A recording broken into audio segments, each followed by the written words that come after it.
In the beginning, the world started spinning, a disc that accreted from void. Creator's intentions produced more dimensions, each lest the last be destroyed. And out of affinity strode masculinity, clutching his logos referral. But deep in his core lurked a maiden, a whore, a temptress, a mother, a girl. Then Adam knew Eve, well he thought that he did, and that was original sin. But when Cain and Abel were sat at the table, his judgment seemed petty and thin. Playing the martyrs of total non-starter, when round such routine she runs rings. What is this insanity? Everything's vanity. Woman is the measure of all things. The gods like to toy with Helen of Troy, whose visage launched 30 contingents. The judgment of Paris was heard on Solaris, albeit with many infringements. And Hera sat on Ida with Athena there beside her. When Aphrodite was vindicated, she rose. But the oath of Tyndareus exonerated Menelaus, thus launching the epoch of heroes. Well, then Hector fought Achilles and Odysseus in series, but in the end he dragged his corpse around the walls, with old Agamemnon leading them again, on and on, till at last his fate befalls each who merits his portion of outrageous fortune, indignities, arrows and slings. It's all part of the plan, but he's only a man, and woman is the measure of all things.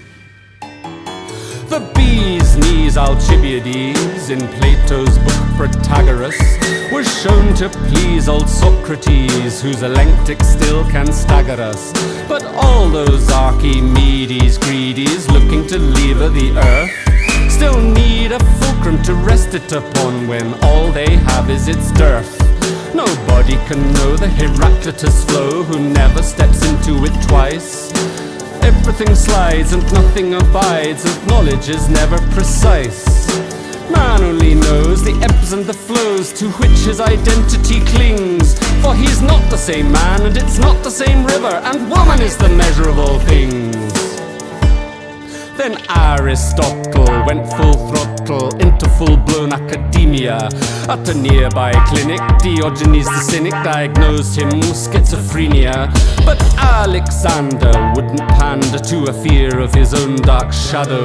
After breaking his steed, he stood in great need of self-knowledge, a failure, a sado.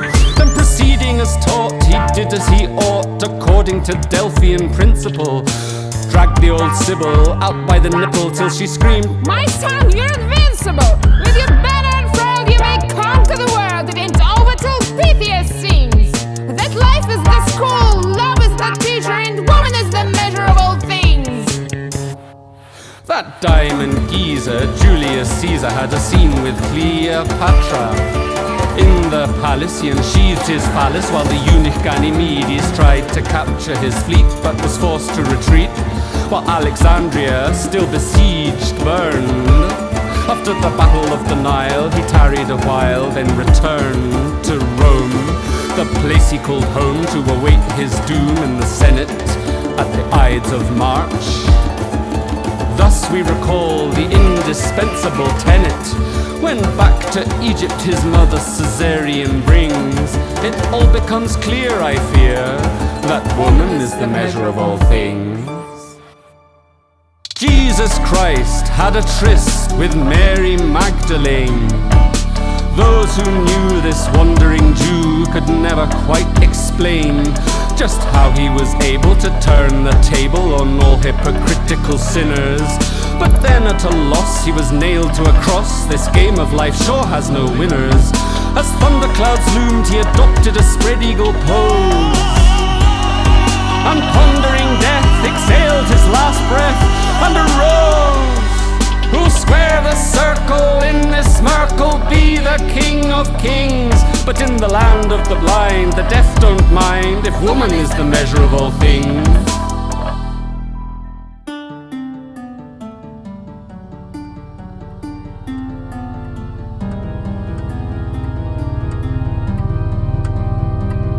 It was easy for Leonardo to bring his masterpiece to fruition. Harder for Galileo to go square up against the Roman Inquisition. Truth falls like two cannonballs straight from the top of the leaning Tower of Pisa. And Michelangelo's David was wholly created in the shadow of the Mona Lisa. Logical proof is offensive to truth. Who can say how the heliocenter moves? And the anthropic principle is clearly evincible for he whom the calculus proves. That the puppeteer need never fear when jerking on his strings. Vitruvian man does what he can, but woman is the measure of all things. Immanuel Kant had a rant, producing a moral monstrosity. With his golden rule, he started to drool, forgetting about reciprocity. In a season of reason, he promised perpetual peace, where pleasure in measure to ethics can only increase.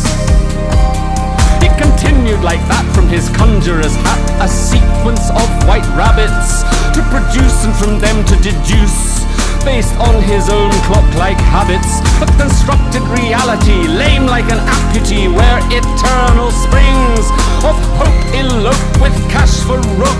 But woman's not the measure of all things. Napoleon Bonaparte practiced the art of loving his wife Josephine. His n'était-la pas en 3 jours je reviens, still thought to be somewhat obscene. He wrote, I have been endowed with a nature that is proud, but I still place you above me. In your alluring case, out of gossamer and lace, have you really ceased to love me? Then in despair, in search of an heir, he wed Marie-Louise for her womb, who cried, He's a bit of a tyrant, but not when alone in his room. He's only temporary emperor, but love gives him wings. Let him conquer the globe, but take off his robe, and woman is the measure of such things. Karl Marx made some remarks about dialectical materialism. For Lenin, well, that was capital, but the ultimate stage is imperialism. And despite such brains, some doubt remains concerning what to do about that. Что делать? Как быть? Куда бежать? Кто виноват? And while the Mao effect demands respect for a single blooming flower, only the totally corrupt could ever dare to interrupt the prerogative of absolute power. Cutting closer to the bone to get blood out of the stone, the last drop that he wrings. But it's all in vain and demonstrably insane, because woman is the measure of all things. Albert Einstein began to shine, making E equal to MC squared. Putting theory into practice, his conjugals seemed tactless, but I doubt he really cared. That their mothers were sisters and grandfathers brothers. Relativity should be kept in the family. Elsa, like Monroe, was a sapiosexual hoe, giving him brain, albeit somewhat clummily. Was objectively sexier than a troop of virgin nuns with anorexia, but I don't mean to make light of his depravity. To equate specific gravity with absolute momentum is quite right. And now Higgs has chosen the boson along with quarks and super strings. But why is there something rather than nothing? Because woman is the measure of all things.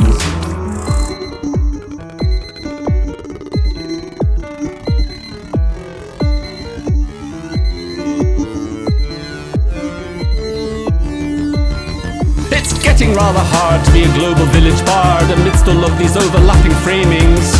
Trying from the start to perform a minor part within linguistic Wittgensteinian gamings, and the nebulous assumption that per capita consumption has any kind of bearing on autonomy, as impuberal misconduct as the gross domestic product of an ailing low attention span economy. And I don't like to mention the blank incomprehension that greets attempts to re-enchant the world.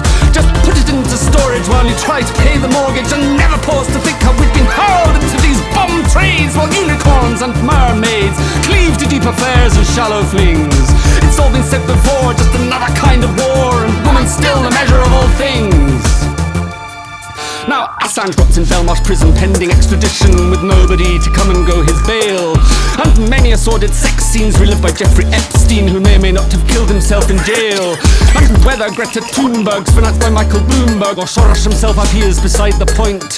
While the orgulous accusers of satanic sex abusers for period viewers rarely disappoint. And the wounds of Muslim wives are being weaponized in an ongoing war against absurdity, bequeathing to posterity an heirloom of austerity downloaded from the web of post-modernity. Now the dog and bone, long since overgrown, just like the one for whom the iPhone rings. It rings for me to the approximate degree that woman is the measure of all things.